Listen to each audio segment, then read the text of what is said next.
Make up gom Cúc Tình Y cùng với việc đi chơi với Khoa Si, tôi sẽ quyết định make up một lớp nhẹ nhàng. Mọi người đều bảo mặt tôi không ăn phấn, vậy hôm nay dùng bàn chải đánh răng thay thế nhé. Đầu tiên quét lên mặt, 10 cân tạo khối. Lưu ý nha, đây không phải đăng chất 11 năm 50 là phải làm được như Cúc Tình Y. Cả thế giới có điên cuồng cắn xé tôi, thì tôi vẫn môi đỏ răng trắng, mắt sáng răng đều, xinh đẹp như hoa.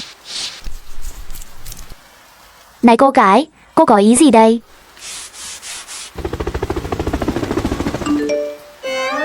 Em sắp tới rồi đó, bảo bối.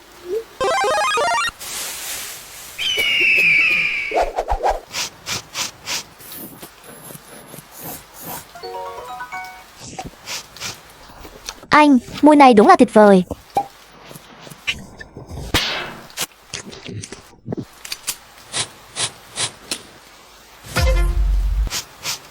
Wow. Vì mái tóc con và đường chân tóc giống chị Cúc, tôi liều với bạn luôn đó.